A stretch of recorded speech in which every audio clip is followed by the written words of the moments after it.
बुर्ज खलीफा के top floor पर, चलिए बताते हैं। नमस्कार, स्वागत है आपका हमारे चैनल यूएई खबर पर।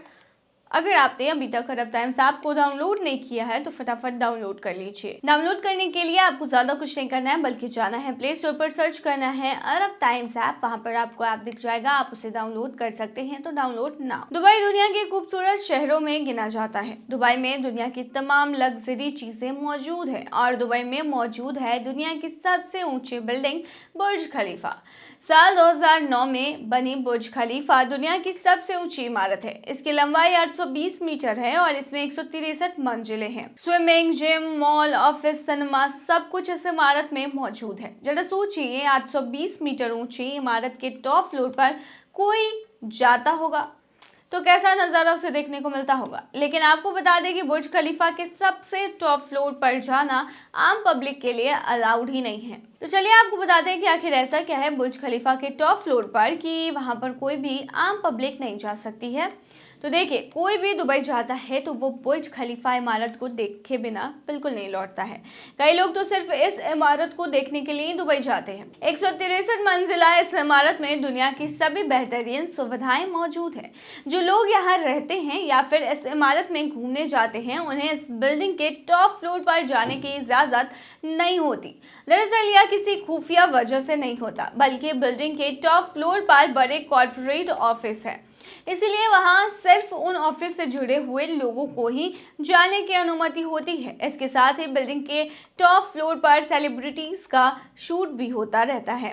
बुर्ज खलीफा घूमने के लिए कोई भी जा सकता है, बस उसे वहां घूमने के लिए टिकट लेना होता है। टिकट लेने के बाद आप बुर्ज खलीफा घूम सकते हैं, लेकिन इसमें आप पूरी तरह से बुर्ज खलीफा नहीं घूम सकते। कुछ एरिया ऐसे हैं जहां आम जनता को जाने की अनुमति नहीं है और बिल्डिंग का टॉप फ्लोर भी उन्हीं हिस्सों में आता है।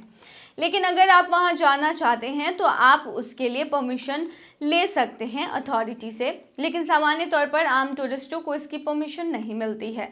अगर कोई सेलिब्रिटी इसके लिए अप्लाई करता है तो उन्हें वहां जाने की इजाजत मिल जाती है। बुर्ज खलीफा दुबई के आसमान में बादलों को छूती हुई इमारत है, जिसकी लंबाई करीबन 828 मीटर है, जो कि मैंने बताया। इसे बनाते समय इस बात का खास ख्याल रखा गया है कि कभी भूकंप आए तो भी उसको कोई नुकसान न पहुंचे। ये इमारत 7 तीव्रता तक के तेज भूकंप को भी झेल सकती है। जानकर हैरानी होगी कि बुर्ज खलीफा को आसपास की इमारतों से जोड़ा गया है ताकि ऑनलाइन अलर्ट सिस्टम बेहतर हो सके। इसका आकार वाई जैसा है, जो इसे मजबूत और स्थिर रहने में मदद करता है। इस इमारत का ये डिजाइन इसे हवाओं की तेज गति से भी बचाता है और सुरक्षा प्रदान करता है। इसके अलावा ज्यादा सुरक्षा के लिए बुर्ज खलीफा की सीढ़ियों पर कंक्रीट का उपयोग किया गया है। साथ ही इमारत के अंदर आग से बचाने के लिए इसे खास सुविधाएं भी इसमें भरी गई हैं। क्या महिलाओं का भी होता है खतना? अगर होता है तो आखिर क्यों? लंबे समय से महिलाओं के खतना की प्रथा पर दुनिया में बहस चल रही थी, जिसको लेकर पोप फ्रांसिस ने कहा था कि महिलाओं की खतना की प्रथा अपराध है। उन्होंने कहा कि महिलाओं के अधिकारों, समानता और अवसरों के लिए लड़ाई जारी रहनी चाहिए। इस्लाम में आमतौर पर पुरुषों का खतना किया जाता है, लेकिन कुछ देशों में महिलाओं की भी खतना की प्रथा है।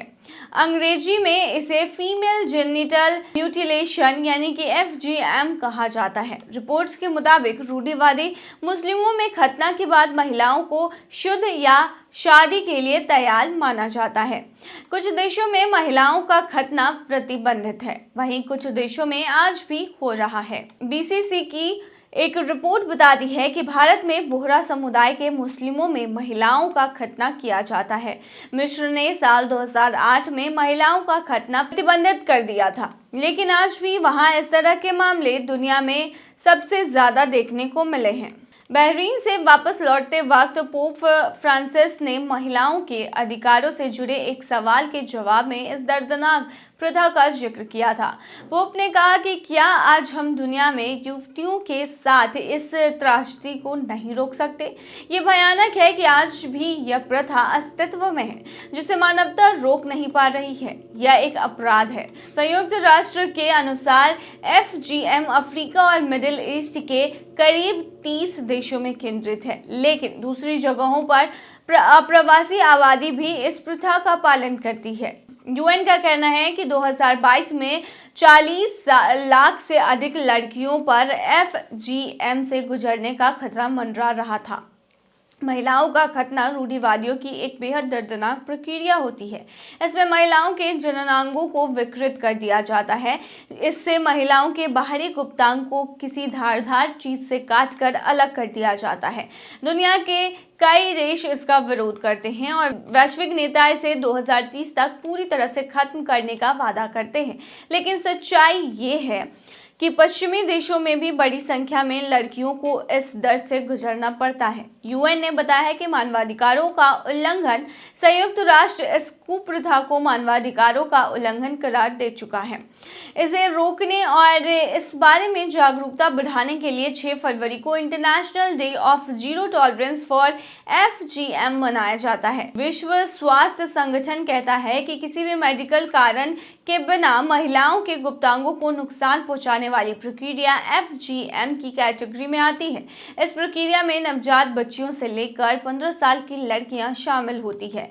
उनके साथ इस प्रक्रिया का पालन किया जाता है, जो कि महिलाओं के लिए मुख्य तौर पर बच्चियों और जो युवा लड़की होती हैं उनके लिए काफ़ी ज़्यादा पीड़ा देने वाला प्रोसेस होता है, जिसकी वजह से खतना का कई बार विरोध भी किया गया महिलाओं के लिए। यूएई में वर्कर के लिए नया सैलरी कार्ड जारी कर सकते हैं तो डाउनलोड नाउ। यूएई के रास अल खैमा में वर्करों के लिए एक नया सैलरी कार्ड लॉन्च किया गया है। इस कार्ड की सबसे बड़ी खासियत ये है कि अब वर्करों को अपनी सैलरी लेने के लिए बैंक अकाउंट खोलने की जरूरत नहीं होगी। उनकी सैलरी सीधे इस कार्ड के जरिए उनके पास पहुंच जाएगी। इस सैलरी कार्ड से क्या क्या कर सकते हैं तो बता दें कि इस सैलरी कार्ड का इस्तेमाल वर्कर न सिर्फ एटीएम से पैसे निकालने के लिए कर सकते हैं, बल्कि दुकानों में खरीदारी करने और ऑनलाइन शॉपिंग के लिए भी इसे इस्तेमाल किया जा सकता है। क्यों बनाया गया है ये कार्ड तो बता दें, राकेश ग्रुप सीईओ जल्लाद ने बताया है कि यह सैलरी कार्ड खासकर उन वर्करों के लिए मदद के लिए लॉन्च किया गया है जो बैंकिंग सेवाओं तक पहुंच नहीं रखते। यह सैलरी कार्ड उनकी जिंदगी को आसान बनाएगा और उन्हें अपने पैसे का बेहतर इस्तेमाल करने का मौका देगा। अधिकारियों ने इसके बारे में कहा है कि एडन रेड यूएई के सीईओ वेल फाकरा ने कहा है कि यह सैलरी कार्ड वर्करों को रोजमर्रा के खर्च के लिए एक आसान तरीका देता है। इससे उनके पैसे संभालने और खर्च करने में भी उन्हें आसानी होती है। इसके फायदे क्या है तो बता दें, यह नया सैलरी कार्ड न सिर्फ वर्करों को सहूलियत देगा बल्कि उनकी मेहनत की कमाई को भी आसानी से उनके पास पहुंचाएगा। अब उनकी जिंदगी यूएई में पहले से ज़्यादा आसान हो जाएगी। यूएई में लॉन्च किया गया यह न्यू सैलरी कार्ड वर्करों के लिए एक बड़ी राहत है। ये कानून उनके जीवन को बेहतर बनाने और उनके आर्थिक जरूरतों को आसानी से पूरा करने में मदद भी करने वाली है। वही बता दें, अगर आप यूएई में काम करने के लिए जा रहे हैं तो वहां पर कुछ रूल्स और रेगुलेशंस होते हैं जो कि आपको फॉलो करने चाहिए। अगर आप फॉलो नहीं करते हैं तो आप भारी मुसीबत में पड़ जाते हैं। जैसे कि अगर आप वहां काम करने के लिए गए हैं तो अपने काम से बिल्कुल एब्सेंट ना हो।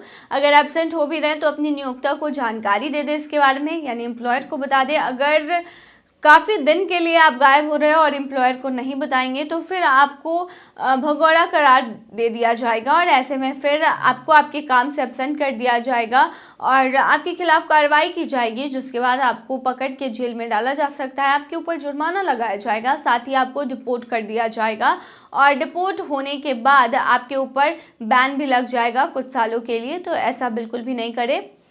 दूसरी चीज़ यह है कि अगर आप यूएई में जाते हैं तो वहाँ के राजा और वहाँ का जो भी सिस्टम है, वर्किंग सिस्टम, इन सब से रिलेटेड वहाँ के शासन की, प्रशासन की आलोचना ना करें।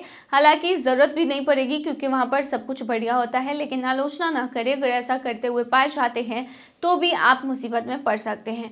इसके अलावा अगर आप कपल हैं, यूएई में घूमने के लिए जा रहे हैं तो सड़कों पर हग करने या फिर किस करने से बचें, क्योंकि अगर ऐसा करते हुए आप पाए जाते हैं तो फिर आपको वहां पर पुलिस पकड़ सकती है। तो ये सभी चीज़ें आपको फॉलो करनी है। साथ ही बता दें, आप यूएई में गए हैं तो वहां पर बेवजह किसी से झगड़े नहीं, सड़कों पर चिल्लम चिल्ली ना मचाए। अगर ऐसा करते हुए पाए जाते हैं तभी भी आपको पकड़ के जेल में डाला जा सकता है। तो ये थी तमाम जानकारी। बने रहिए ऐसी तमाम खबरों के लिए यूएई खबर पर।